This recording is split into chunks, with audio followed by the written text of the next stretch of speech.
I actually, for the first time in my entire life, felt what peace felt like and also what self-energy meant. It wasn't until I accepted my muchness that I was really able to trust and expand. It was like I was wearing a mask. I had my insurance broker Marissa version, and then I was binging and purging because it was so stressful and I wasn't in alignment. Welcome to the True Podcast. I am so glad today to be not only with my co-host Bill Tierney, but also with a special guest today, Marissa. And before we actually let you say anything, I'm going to introduce you, okay? Say something. All right, that sounds wonderful. Great. Marisa Skolky. Skolky? You got it. It's such an interesting background, so I want to read what your bio says. You are a seasoned transformational doula, expressive arts facilitator, and psychedelic integration coach. Wow. Specializing in trauma-informed integration of non-ordinary states of consciousness. Marissa's work weaves IFS-informed expressive arts, somatic therapy, hypnotherapy, and Reiki into a cohesive psychospiritual model for preparation, harm reduction, and integration. That's a lot. That's a lot of concepts to, you have got a lot of experience. We're going to love getting into this. So with over a decade of experience, Marissa supports individuals in safely exploring consciousness, releasing trauma held in the body, and reclaiming the creative life force as a path to healing and self-discovery. So this is an interesting approach, which honors the nervous system, the wisdom of the psyche, and the intelligence of the soul. Yes. Bridging ancient shamanic ways with modern therapeutic frameworks. Marissa believes healing is a birthright, and that through embodied creativity, compassionate witnessing, and intentional integration, profound and lasting transformation is possible. So we're going to get that today. It's just amazing, all of the fascinating stuff here to talk about. And it's all in this one beautiful person we have before us today. Welcome, Marissa. I'm so grateful to be here. I'm just huge fans of your podcast and the work that you're doing and supporting safe spaces for people to get to know themselves and their parts. Mm-hmm. It's really deep, transformational work. You were saying before we hit record, that's how you found us, was by attending Parts for Practice sessions. And then you discovered the podcast, I assume, came next. Yes, yeah. That is very true. Yes. And I also have worked with Lori, I think Chauncey, her is her last name, and she's been on this podcast too. She's someone that I admire and appreciate very much. So, in fact, she still in Georgia? She was also in Georgia. Yes, we have intermingled our networks together, and we are friends and peers. Yes. Yeah. So for the listener, if you haven't heard the Lori Chauncey interview podcast episode, look it up. I'm not sure which episode it is, but yeah, Lori's great to listen to as well. I'm just curious how all this got started for you. Maybe it never started. It's always been, and you just became aware of it going on inside you. But either way, there's kind of, I'd be interested to know the origin story of all this beautiful work you're doing. Gosh, it's been really a reclamation of my psychic gifts and my intuitive abilities as a highly sensitive person and someone that has always been very expressive, musical, dancing, singing, always in Broadway shows growing up. My parents were musical. I played piano since I was 3, guitar. I've always made up my own songs. So that has always been a part of my self-energy. My soul is a musical medicine woman. Mm-hmm. And in fact, I don't know how much you guys know about the Mayan calendar, the Tzolk'in calendar, but you have an archetype based on your birthday. And mine is the White Galactic Wizard. And basically what that means is an archetype that uses art and music and heart-centered consciousness to help people come back home to themselves. And my journey of overcoming bulimia that I struggled with for 16 years, but ultimately I had struggled with eating disorders, including anorexia and all sorts of stuff, since I was at least 6 or 7 years old. And the work that I have done with plant medicines, with IFS, with somatic work, expressive arts has really led me into a process of learning how to take my emotions and make art with it so that I can alchemize and transmute any resistances and bring it into harmony. Mm-hmm. And I live my life as ceremony and as art. And this has been a long journey for me in learning how to work with my parts and manage a system that can sometimes feel very intense and overwhelming as when you're a highly sensitive person and you feel things very deeply. So when did that when was it first, like, you knew, oh, this is a thing to deal with? Being highly sensitive? Oh gosh, my whole life. I've always been I can read energy, I could feel things. When I grew up in New Jersey during 9/11, I sensed that something was going to happen that day. My dad was supposed to go into work. He was going to go work at the towers. And I was like, don't go into work today. And I must have been like 12 or something at the time. I woke up and my whole body was like covered in rashes. My heart was beating really fast. I've always been super in tune with what's going on around me, hypervigilant also because of some of the upbringing that I had around a parent that wasn't able to regulate their own emotions. And therefore I had hypervigilant parts that internalized that, and it led to me trying to avoid and distract myself from the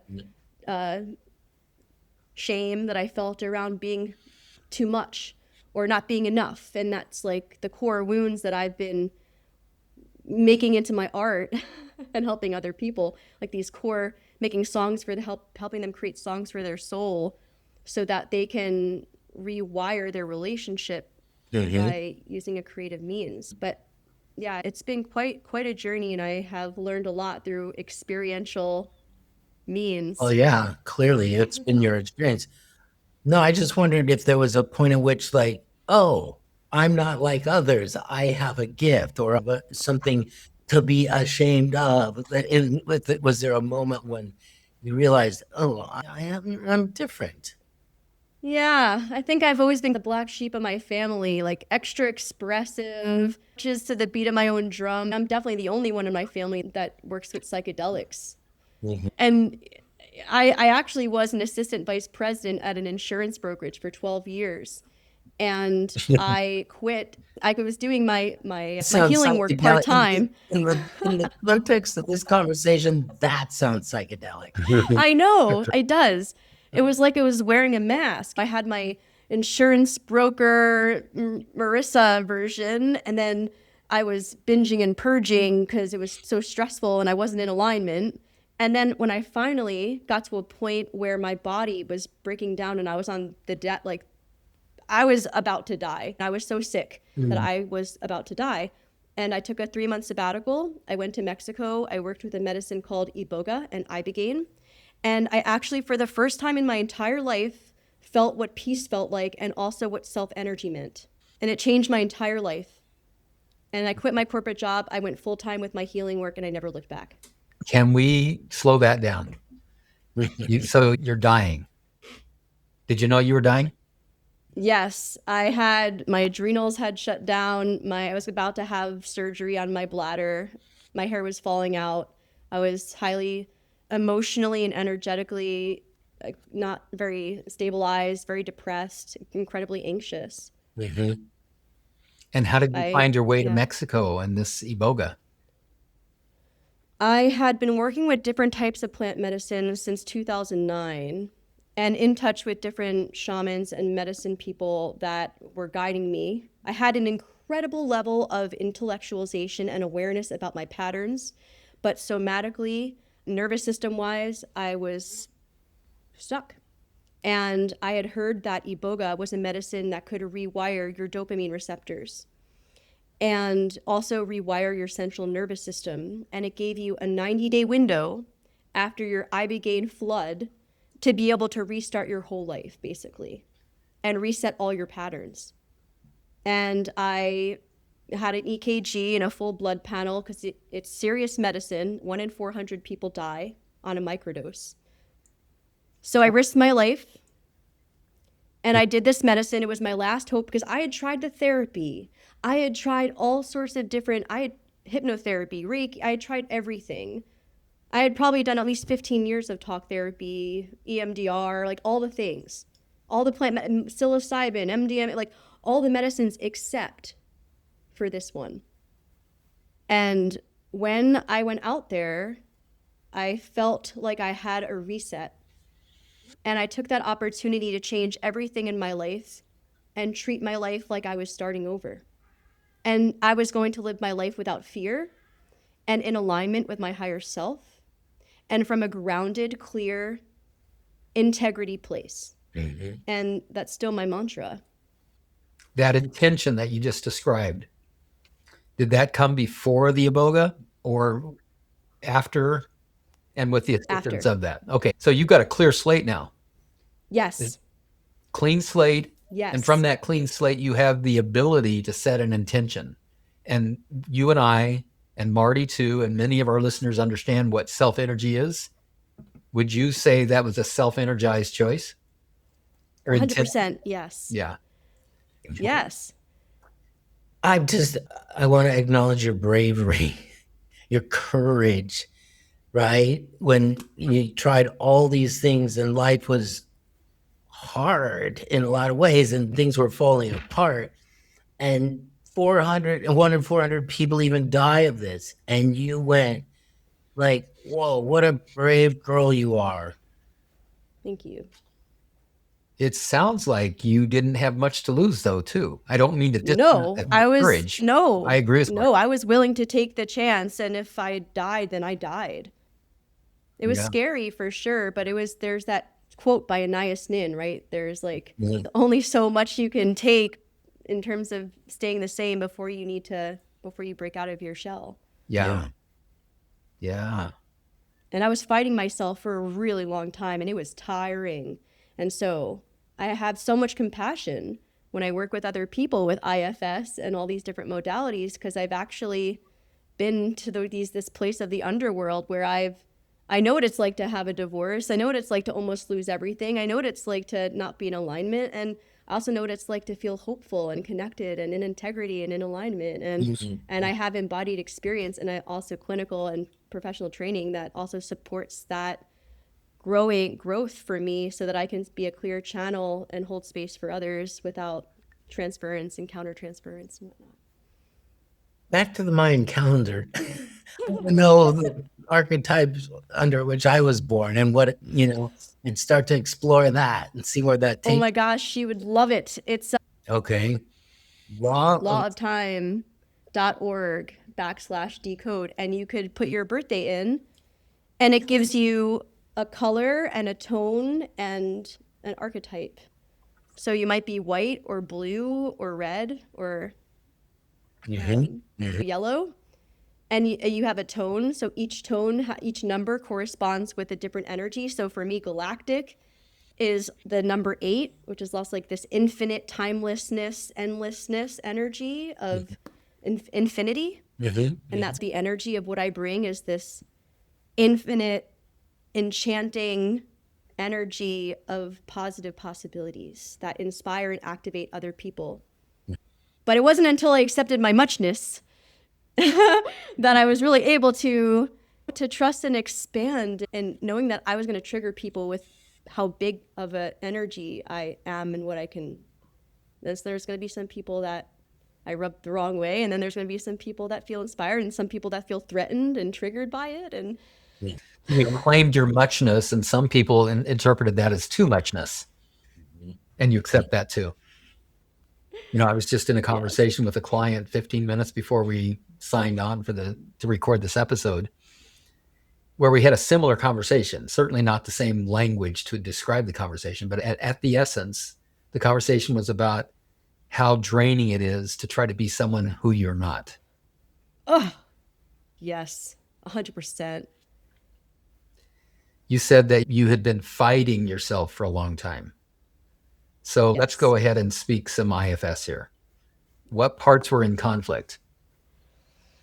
The part that didn't think she could handle anything, the part that was overwhelmed, the part that was the distractor, the part that was catastrophizing the worst case scenarios, the part that does what she wants, Bingezilla.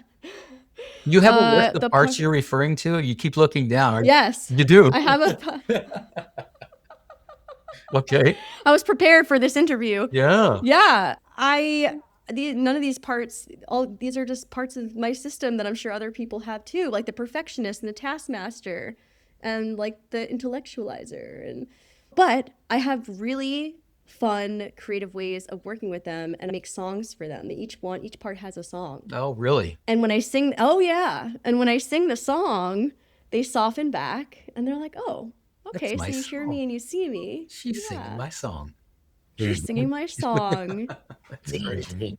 It is a way for me to break through the fear of myself and into the creative space of positive possibilities and create space in my nervous system. You just made a really good point that maybe people that are relatively new to IFS may not understand quite yet. So I want to really underline it and bold it here, maybe even put it in italics, and that is that when parts relax, very naturally, the innate energy of self emerges. Mm-hmm. And that's the whole purpose of IFS, is to increase self-leadership. Self-leadership happens when we become self-energized. And self-energy happens when parts relax. Parts don't intend to block, maybe aren't even consciously aware that they're blocking access to self-energy and all of the jewels and resources that can be accessed thereof. Right. So singing, composing, and then singing these songs to your parts helps them to relax, gives you more self-energy, helps you to tap more into your resources. Yes. That's where all that creativity comes from. Yes. And all of a sudden, there's this muchness that's showing up. Yes. Isn't this a fun conversation? Of course, yeah. Yeah. When we could use the meat from our parts and how they're feeling, and we can take that and put it into a creative process of creating an aesthetic response, like a movement, a dance, a dialogue, a storytelling. There's something that you're right, it creates a spaciousness and a relaxation and an understanding and a permission for that part to be heard, seen, and witnessed and expressed instead of pushed away. Mm-hmm. Marty, I want to give you an opportunity to jump in. I've got so many different trailheads that we can pursue. Go right ahead. Go right ahead. I'm here with you. Let me just name a few things. One, I'm curious about your ongoing experience with plant medicines, but let's not go there quite yet. But when we're ready, I'm really eager to talk about that. I want to talk more about the idea of and the concept of self and self-energy with you, just to get your take on it, because I have what seems to be a relatively unique take on it that doesn't align for a lot of people. And it's okay if it doesn't align with you. I just want to have that conversation. And then maybe as interesting as both of those topics are to me, the thing that I really hope that we can talk about today is that in your practice, helping people using all of these different modalities and tools, your experience with helping people to unburden and what that even means to you. Do you mind if we start there? Oh, yes. I love this topic. Great. No, I guess it relates to the plant medicine work that I have done studying with Lakota elder named Grandma Shirley in Mexico. And in the work that we do in Temescal and Sweat Lodge, there's also a space of rebirthing yourself. Like you go into the womb and you come back unburdened and refreshed in a somatic, in a spiritual, and an embodied sense. But in terms of in IFS, the work that I've done with exorcisms with Grandma Shirley, the Lakota elder that I've studied with, has been incredible, because it's not all the time that you get to practice unburdening a part that doesn't actually belong to that person's system, and the nuance that it takes to make sure that you're not unburdening a part that's actually a part of their system that they just have a resistance to. And that's a growing edge for me in my mentorship with my IFS therapist, and also with the Indigenous elders, where I work in a spiritual and energetic space of unburdening energies and ancestral patterns that, may not be part of that system. But in terms of if it is part of that system, how can we allow that part to have a new role? And I like to use the elements. So I bring in the fire and the earth, right? And the air and the ether, make it a ritual, a ceremony, so that there's intention and that there's agreements around the transmutation of this part's role, and make sure that it feels fully heard, seen, and understood before it agrees to even unburden its pain or beliefs that it's unburdening.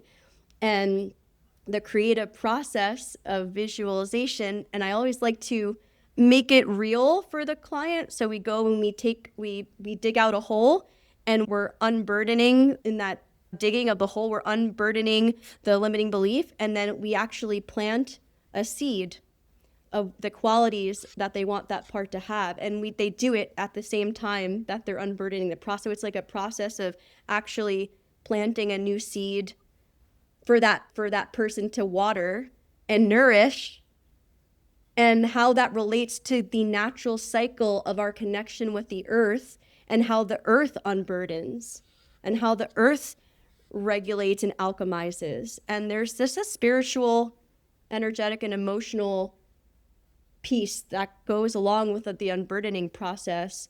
And I take care in making sure that I'm doing it in a pace that is slow and is trauma informed, and not going faster than the part is ready to go. Yeah. Great. Yeah, I'm delighted to hear a couple of the things, all of what you just said, but especially around what is a burden. And you defined it right there as you described it. A burden is the unresolved emotional pain from trauma, or it's the belief that helped the person survive the trauma. How would you define it in any other way, or in an additional way to that? Sometimes it takes shape in like a form or an image or a memory. Mm-hmm. And so it could be deeper. It could be like a pain in your left foot that has been there since you were born, and how to work with that in an experiential way, where you're bringing in self energy and creativity to help that person meet themselves in a new with a new perspective. Let's just say, let's just use that for an example. Let's say I've got, and I don't, but let's just, for example, say maybe that burden settled in the bottom of my right heel.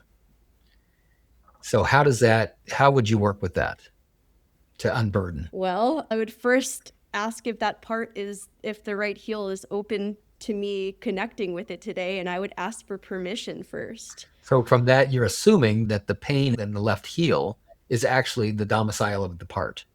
I would start there, because that's where the felt sense is. Yes. And I always like to start with the body. Yeah. Because ultimately there's a lot that the body stores in terms of subconscious. So when I work with people, and I'm also a student of the Tamalpa Institute for Expressive Arts Therapy, they have a really incredible program of basically drawing, painting, dialogue, and movement. And they always say start with the body. And so depending on whatever you're feeling, so a part comes up, all right, it's the right heel. If the right heel were a movement, how would it move? Maybe you wouldn't move at all. Maybe it would just be very subtle. But like, to start with the experience and the sensation, how much tension, what the temperatures. So start with the embodiment piece, and then move into like, how does it feel? How are you feeling towards it? And getting into that as you build relationship with the embodiment of it, then you can work with what comes up from there. That's how I tend to work with it, is I start with the body. Yeah. That's very reliable. I don't consider myself to be a somatic expert in any way, shape, or form. I don't have hardly any training in it other than through IFS, which teaches that too. This is where in, on, near, or around the body are you finding or experiencing this part. So that's great.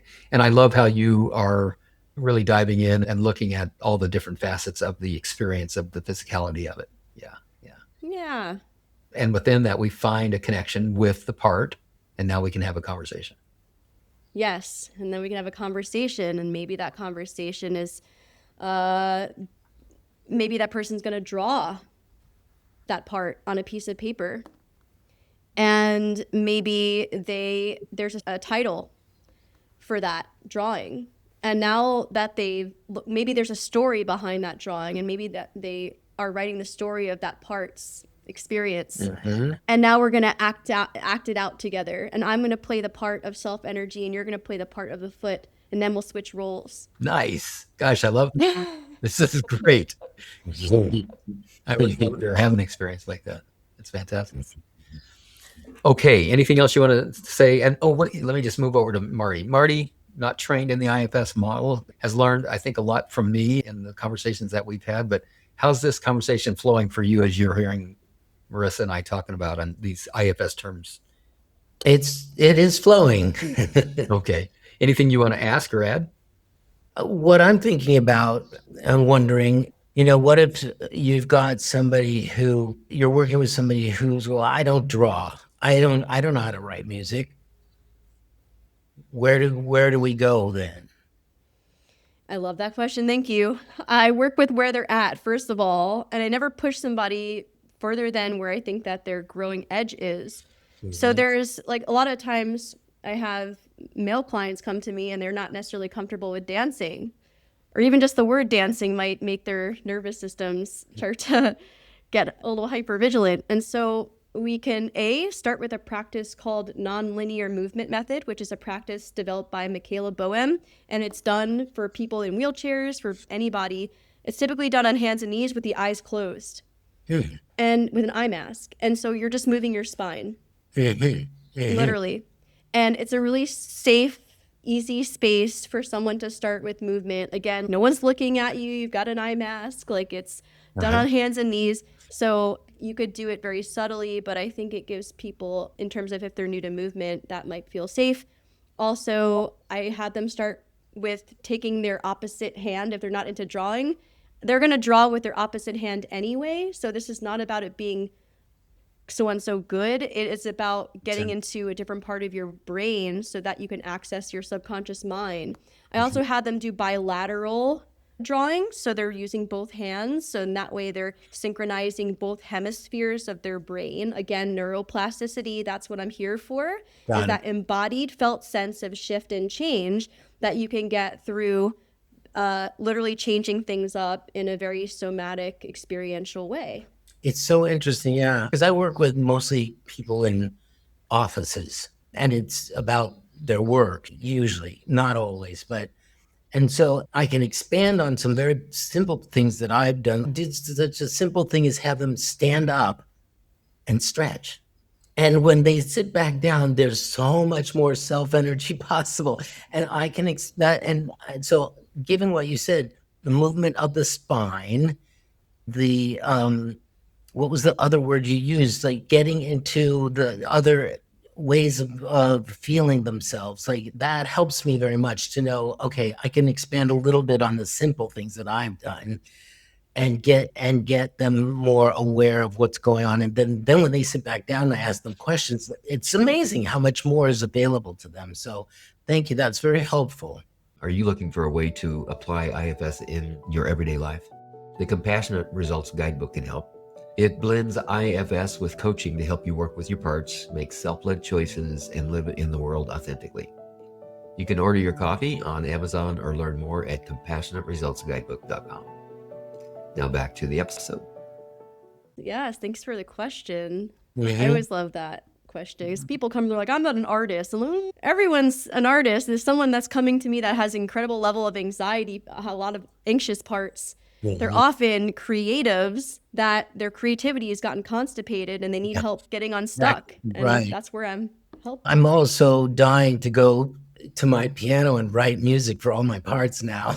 Yeah, that's Because and I Yes. think that I've been kind of doing it unwittingly. I know a lot about what's going on inside of me, which of my parts I need to attend to, how, by what music is going on in my head at any given time. Like, Yeah. oh, I'm in my romantic mode. I'm doing that guy, right? That song. Or, like, oh, it's just drums. Oh, that part of me needs attention now, right? Like, so this is all very enlightening. It's amazing how much wisdom you have in you. Thank you. I've been dancing the 5 rhythms practice since 2012, and that practice has deeply informed my ability to move through life in every energy and all the emotions. That's also a map, just like IFS, Yeah. on how to navigate your psyche and your life. Yeah. So what's interesting is I have these structures that I feel like are really valuable in helping me manage my parts.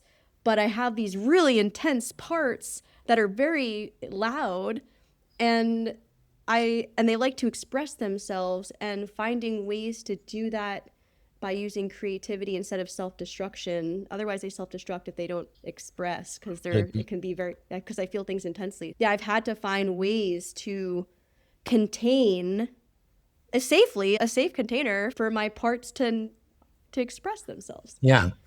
Yeah. Nothing wrong with being a highly sensitive person or feeling things deeply or being a lot or whatever. Or being a little. Or being a little, whatever it is that you are. Yeah. When you say manage your parts, that when I'm working with my clients and I hear them use that language, for me, that's a yellow flag that needs to be addressed. But I think I Yes. understand what you mean by managing your parts. You just defined it. You want to find a way to help your parts express themselves.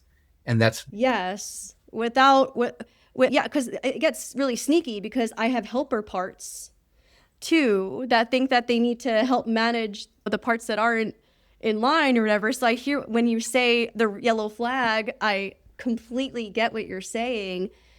To be mindful of, am I trying to put these parts in line, or am I trying to understand and make space for all of them and give compassionate witness and voice in their expression and how they show up? It's a constant practice of cultivating what I call my Iboga self energy. nice. I've had a lot of different jobs. I've worked for 55 years and have spanned something like 7 different careers. And I've Wow. worked for a lot of managers. And there are great managers and there are not so great managers. And the not so great managers often are very heavily agenda laden and see me as an employee as a piece of the machine that needs to be manipulated and used. The great managers are the ones that recognize that the best thing they can do is, if I'm a piece of the machine, is grease the way for me. And so there's different management styles. We're not talking about leadership here. There's self-leadership, but there's also self-leadership that manages parts by helping them, as you say, to find their true expressions and greasing the way for them, making it easy for them, easing their way. Yeah. Thank you for sharing that. So valuable, so potent, to grease the way rather than trying to have an agenda and manipulate into the ways that you want them to be. One of the early recognitions, I guess, that I got once I started to understand my own internal system as I went through levels 1 and 2 training with the Institute was to recognize that when parts give up their old jobs, most of the time they don't want to retire. They want something else to do. And sometimes they have an idea of what they want to do, and sometimes they don't. So I began to develop the practice of keeping a list of job opportunities for parts that find themselves unemployed. Oh, that's amazing. I love that. So I'll go through the list with the parts. Okay, here's something. I need a part that will help me to remember that every Friday afternoon, I need to review my blog articles and make sure they're up to date. And you interested in that job? No, boring. Okay, I've got another job opening. Here's a part.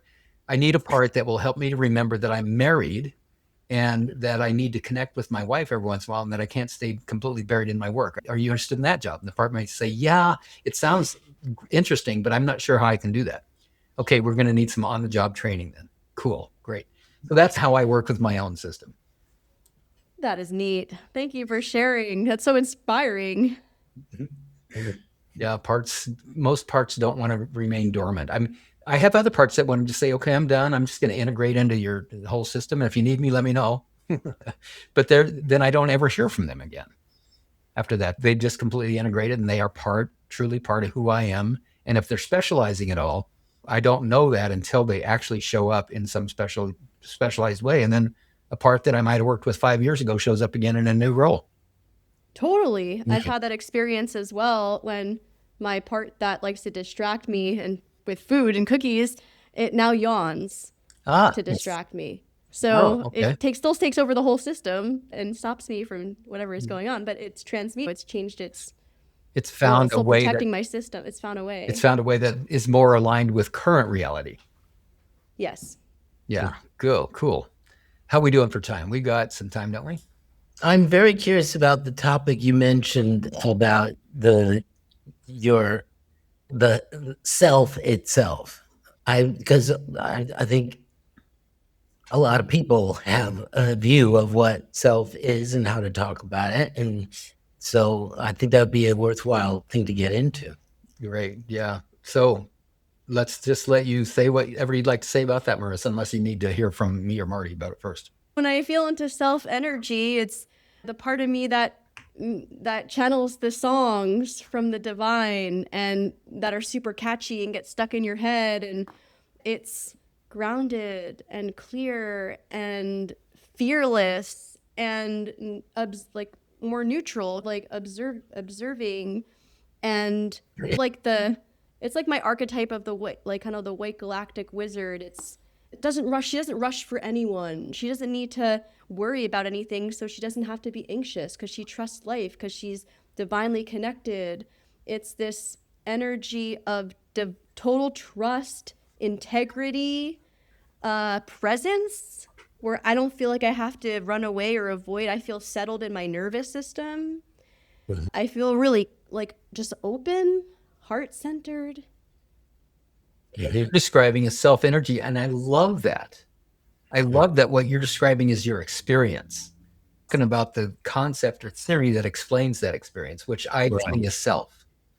Yeah, I feel it as that. In self energy, what self is the part of the, I guess the part of the true higher self, part of yourself that is not a part and it doesn't have an agenda, and it's like the observer of. So let me share, if I could, the distinction. Please. That through experience of working with my own system and that with my clients, and I'd love your take on this. Please feel free to completely disagree with my take. Go ahead. So first of all, as I said, I love that when I asked you about self, you described your experience of self energy. So that's real. Nobody can, we could call it something else, but your energy changes when you are imbued with self energy. Yeah. Yes. The idea of self is a theory. It's not an experience. Therefore, I question, does self exist at all? Mm-hmm. Self energy exists, I know, because I have the experience of it. And when I have the experience of it, it is manifested through my parts. It doesn't show up as a separate entity of any kind. Not in my experience. I'm experiencing through my eyes, for example, the appreciation for seeing the buds in spring starting to show up on the plants or the trees, the first robin of the year, the first snowfall or any snowfall, the beauty of a newborn baby. The experience of that is perceived through my self-energized parts and giving me feedback that then somehow seems to link to the next part and the next part and the next part. And now there's this movement within me of all of these self-energized parts. And so that's the experience of self-energy. And I'm okay with calling that self. Where I get off, feel like it's a little off, is when then I have to create something in my mind, like a cognitive creation to explain the experience I'm having and calling that self. Mm-hmm. Mm-hmm. Can it even be defined? Can we even define? It doesn't need to be defined. I don't know that it does. I'm open to, first of all, recognizing that I'm part of the whole, and the whole includes something beyond what I identify as myself. In fact, I've told Marty about this before and others that are in my life. Occasionally, in the middle of coaching sessions with clients, I'll get a download, and it doesn't feel like I have a choice about whether to share it or not. In fact, if I resist sharing the download, it gets painful. I get distracted. I'm not paying attention anymore. It's almost like the download is saying, you must share this. This is here for you to share right now. So what is that? I don't know, but something tells me it's somehow related to that same self energy that I experience. Yeah. Would you say, because I'm relating this to the self as in like the yogic tradition, and there the self is considered both immanent in things, like in each part, in the experience of the birds and spring and the archetype and all of that, and also transcends them. It's both immanent and transcendent. Now, there's no concept to make up about it, but it's both in things, but it's not. It's also unifying of them. It's transcendent at the same time. Mm-hmm. It's in and transcends. Does that ring true to you? That rings true to me. Mm-hmm. And sure, and me too. And here's the thing that's I think that's most important about all of it is, once again, it's the experience of it.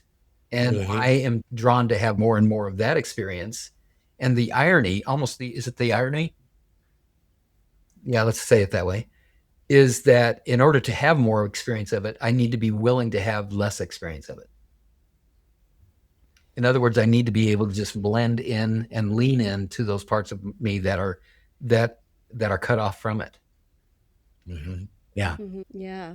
A surrendering and trusting and allowing. Beyond each, because those are all concepts in a sense. And so it's like leaning into, they're like fully attending to them till their conceptuality, it disappears, and you're just in the itself. Well, and that's often what is creating the suffering in the first place, is getting stuck in concept. Right. In the yogic tradition, those are called samskaras. They're things that stick with us from one life to the other. Yeah. They can be a work.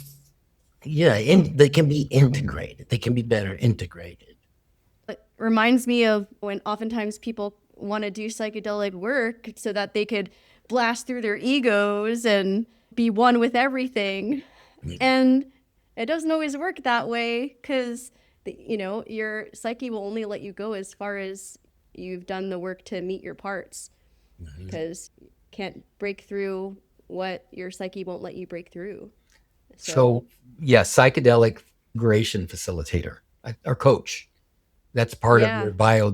You're a psychedelic integration coach. So what are the core, I don't know, what are they, principles or concepts, I guess, that you use to help people integrate their psychedelic experiences? Yeah. One is like micro rituals and intentional embodied practices that help them take their insights and make them practicable. So if, for example, they felt a deeper level of compassion for their inner child who's scared of being loved, for example, how can we take that insight and put that into actionable practice so that they can build relationship with that part in the coming weeks, as they are still in that window of neuroplasticity. So they're more open to learning new things, they're more malleable in their brain. And so some practices could be, maybe there's a song that they want to sing for that part to remind them of their innocence. Or maybe they have a mantra that goes with movement to embody what it is that they want to create. So I recently had a client who called in Grandma Clarity. And so we had this movement, breath, sound, and movement to help her integrate this knowing that she could call upon this energy of her ancestor, and it had a shape and it had a repetition. And when she practiced that, now she doesn't even have to say Grandma Clarity. As soon as she puts her hands together and goes like this, she's creating neurolinguistic programming, basically, and anchoring in her nervous system to allow her system to remember what peace feels like. Yeah. And so as a certified hypnotherapist as well, I use like these earworm mantras and these embodiment practices, and whether it's tapping or some form of way of connecting to the body, speaking it out loud, and creating rituals that are repeatable, consistent, committed, and perfect actions that help that person take their insights and actually build relationship and through a creative process. And sometimes we make healing tools. I've made huge pillars of all sorts of artistic things. I find all sorts of ways in helping people connect to their parts and both prep and integration. Sorry, I didn't mean to talk over you. Touch and vision, seeing certain things too, like the paintings that you have on your wall. I assume that they bring you to a certain place. Yeah, the music too. The music definitely guides the journey. And touch as well, I would imagine. Some people, for them, you know, to touch certain fabric or the rough tree bark or something will represent those states. 100%. So part of somatic experiencing and somatic work and regulating the nervous system is like orienting yourself to 3 things that are green and 4 things that are blue, and finding something that's soft and putting your head in cold water. And so there's all these different sensations that help bring presence into the body so that you can be unaware of what you feel and need in the moment so that you can attend to it.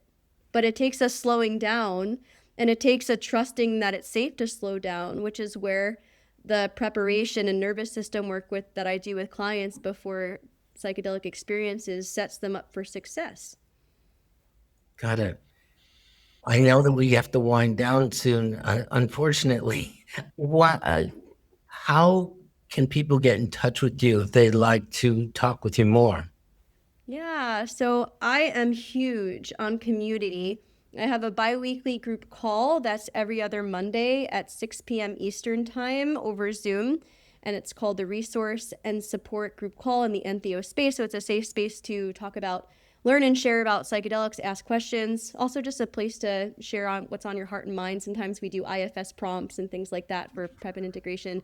Also, they can book a free discovery call on my website, which is www.marisaskolky.com, MARISASKOLKY.com.